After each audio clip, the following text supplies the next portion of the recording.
Hello friends, welcome to our channel.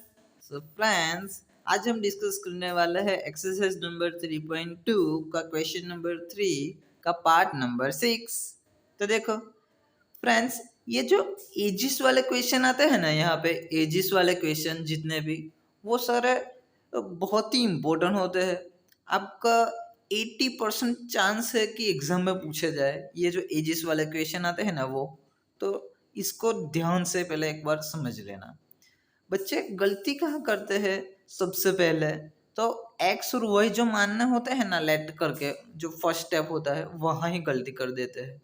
तो हमें x और वाई किसे लेना चाहिए? सबसे पहले तो हमें जो ढूंढना होता है ना, हर एक क्वेश्चन में जो ढूंढना होता है ना, उसे हम एक्स और वाई मानते हैं।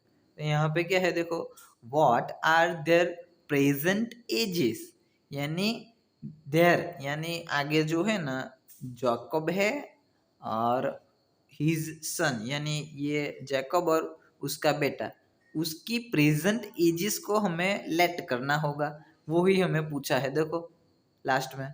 तो पहले तो मैं ये शुरुआत कर देता हूँ, स्टार्ट कर देता हूँ। देखो, लेट क्या मानता हूँ? प्रेजेंट एजेस यानी एट प्रेजेंट क्या, जैकब और उसके बेटे की जो प्रेजेंट एजेस है वो मानता हूं मैं एक्स और वाई। तो लिख देता हूं, देखो, the ages of Jacob and his son are x and y respectively. ठीक है बच्चों, मैंने क्या किया, जैकब और उसके बेटे की जो एजेस थी ना प्रेजेंट, वो मान ली एक्स और वाई रिस्पेक्टिवली यानी जैकब की जो एज हो वो एक्स, और उसके बेटे की जो एज हो वो वाई, ऐसे। तो सबसे पहला ये हमारा स्टेप आता है। उसके बाद क्या है, को जो हमारी कंडीशंस है ना, ये वाली देखो, ये फर्स्ट वाली कंडीशन, ये सेकंड वाली कंडीशन, उसके ऊपर से हमें अपना इक्वेशंस बनाने होते हैं। तो देखो, सबसे पहली जो हमारी कंडीशन है, 5 years hence the ages of Jacob will be 3 times that of his son। यहाँ पे क्या कहा है कि 5 ईयर के बाद जैकब की जो एज है वो 3 गुना ज्यादा होगी उसके बेटे से। तो मैं पहले थोड़ा सा लिखता हूँ, उसके बाद आपको बहुत ही अच्छा लगेगा। देखो, लिखूंगा ना तो बहुत ही अच्छा समझ आएगा। आफ्टर 5 years, देखो 5 साल के बाद क्या होता है, जैकब की एज क्या होगी? The age of Jacob's age is क्या होगी? मुझे कोई बता सकता है? And his son's age is, खाली मुझे कोई बता सकता है कि 5 साल के बाद जैकब की एज क्या होती और उसके बेटे की एज क्या होगी? वो मुझे बता सकता है? इजी है फ्रेंड्स, देखो, अभी एक्स है जैकब की उम्र, तो 5 साल के बाद x+5 हो जाएगी, 5 साल ज्यादा हो जाएगी, तो 5 साल ज्यादा हो जाएगी, ऐसे। ठीक है बच्चों, आपको ऐसे ब्लैंक नहीं करनी है, वो तो मैं आपको पूछ रहा था इसलिए मैंने ब्लैंक की। ठीक है, देखो, उसके सन की एज क्या हो जाएगी 5 साल के बाद? तो जो अभी है उसमें 5 साल बढ़ा दो, तो वही एज यहाँ पे हो जाएगी, ऐसे। ठीक है बच्चों, तो रियल में हमें ये पता करना था, 5 साल के बाद जैकब की एज क्या होगी? 5 बढ़ जाएगी, 5 ईयर, और उसके बेटे में भी 5 ईयर बढ़ जाएंगे, y+5, ऐसे। अब हम देखते हैं हमारी कंडीशन। देखो, 5 साल के बाद द एज ऑफ जैकब, 5 साल के बाद जो जैकब की एज है ना, वो 3 टाइम्स ज्यादा है उसके बेटे से। 5 साल के बाद जैकब की जो एज है ना ये वो 3 टाइम्स ज्यादा है उसके बेटे से, ऐसा बोल रहा है। तो देखो जैकब की एज 5 साल के बाद ये है और उसके बेटे की ये। तो देखो जैकब की एज 5 साल के बाद जो है ना वो उसके बेटे से 3 टाइम्स ज्यादा है, यानी ये ज्यादा है। तो यहाँ भी ज्यादा करते हैं तभी तो इक्वल टू में आएगा। ठीक है बच्चों, ये ऑलरेडी ज्यादा है तो यहाँ पे 3 मल्टीप्लाई करवाया तो दोनों इक्वल टू में अब आ जाएंगे। उसके बेटे की उम्र भी 3 टाइम मल्टीप्लाई करवाई तो उसके जैसी हो गई, पिता के जैसी। ठीक है बच्चों, तो ये हमारा था first condition. Same as it is जो हमने आफ्टर के लिए किया ना वो हमें बिफोर के लिए करना होगा। देखो बिफोर 5 years, 5 साल के पहले, ये देखो 5 years ago, 5 साल के पहले Jacob's age was 7 times that of his सन।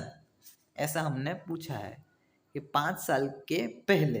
अब देखो 5 साल के पहले क्या होगी जैकब्स की उम्र, जैकब्स एज इज खाली जगह his son's age is blank. मैं ये आपको ब्लैंक नहीं करनी है बट आपको पूछ रहा हूँ, मुझे कोई बता सकता है कि अभी जो एक्स जैकब की एज है वो एक्स है, एक्स आपको पता है। 5 साल के पहले क्या थी, तो 5 साल घटा देते हैं अभी में से, अभी जो है उसमें से 5 साल घटा देते हैं तो हमें मिल जाएगी 5 साल के पहले की जैकब की उम्र। ठीक है बच्चा, अब ऐसा ही उसके सन में आ जाएगा, सन की एज में।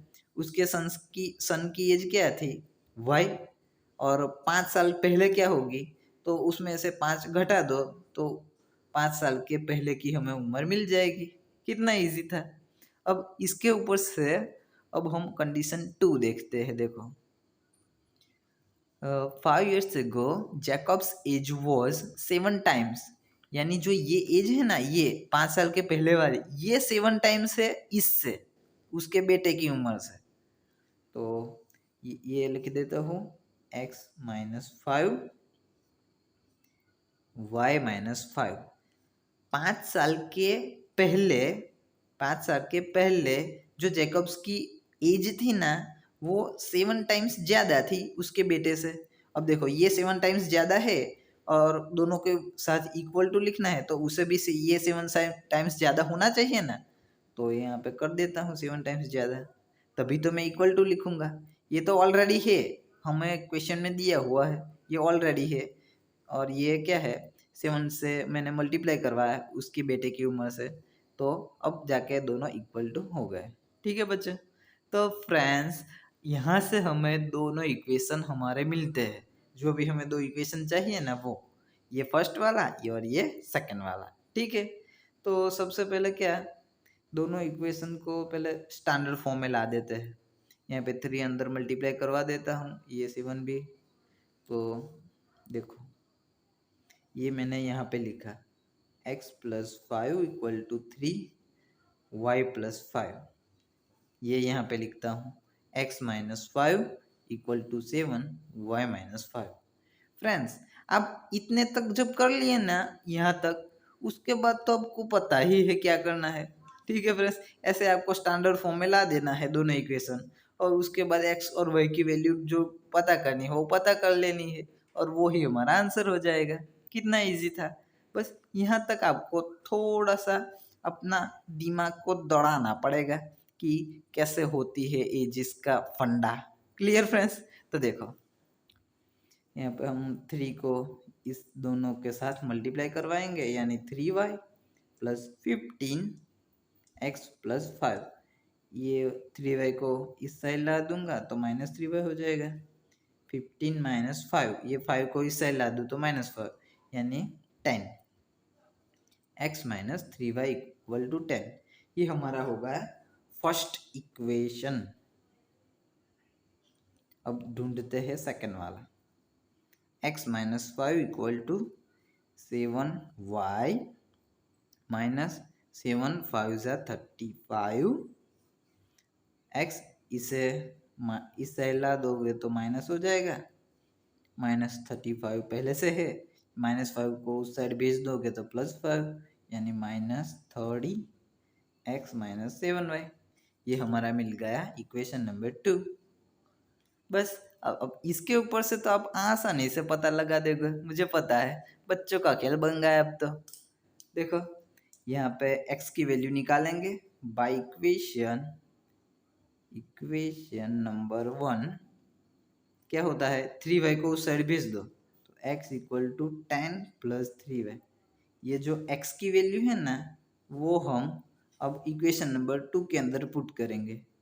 तो देखो ये x की जगह ये पूरा 10, पहले तो थोड़ा लिखना पड़ेगा ना, तो देखो putting the value of x in equation number 2। ठीक है बच्चों, ये x की वैल्यू हम 2 के अंदर पुट करेंगे, ऐसा थोड़ा सा लिखना पड़ेगा। तो इसके लिखने के बाद यहाँ पे पुट कर देते हैं 10 + 3y। यहाँ पे -7 तो पहले से ही था, y भी -30 भी। अब देखो 3y - 7y यानी कि -4y -30, ये +10 उस साइड भेज देंगे तो क्या होगा, -10, तो -40 -4y, और इसके ऊपर से हमें y की वैल्यू आसानी से मिल गई। देखो -4 को नीचे ला दो, माइनस माइनस प्लस हो जाएगा, और 4 × 10 = 40, यहाँ पे 4 से 4 कटा तो y की वैल्यू मुझे मिल गई 10। देखो फ्रेंड्स कितना इजी था, y की वैल्यू मुझे 10 मिल गई ना। अब इतना ही इजी है x की वैल्यू निकालना। ये y की वैल्यू मैं उठा के इसके अंदर पुट कर दूंगा, मुझे x मिल जाएगा। तो देखो मेरे पास जगह नहीं है, देखो पूरा पेज खत्म हो गया, इसलिए मैं ये दूसरे पेज में लिख रहा हूँ। ठीक है, आपको नेक्स्ट पेज में लिखना है। तो ये देखो x = 10 + 3, y की जगह पे मैं अपनी जो वैल्यू ढूंढी 10 वो लिख देता हूँ 10, यानी 10 + 3 × 30, यानी हमें x की वैल्यू भी मिल गई 40। क्लियर फ्रेंड्स, तो ये हमारा आंसर ही आ गया। देखो x और y की वैल्यू जो ढूंढनी थी वो हमें मिल गई। देखो यहाँ पे तो ऐसे छोटी सी ऐसे लाइन लिख देंगे, हैंस अपने जो जैकब भैया थे उसकी एज, हैंस पूरा कंप्लीट लिखते हैं। देखो ऐसे कैसे पूरा लिख दूंगा मैं नीचे, यहाँ पे x की जगह पे उसकी वैल्यू रखूंगा, y की जगह पे उसकी वैल्यू रखूंगा। देखो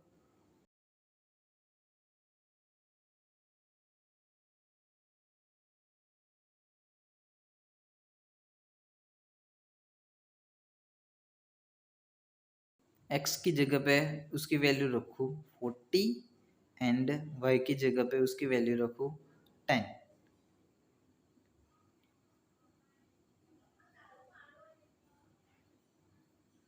ठीक है बच्चों, तो हमने ये दोनों की उम्र पता कर ली, प्रेजेंट में क्या थी ये।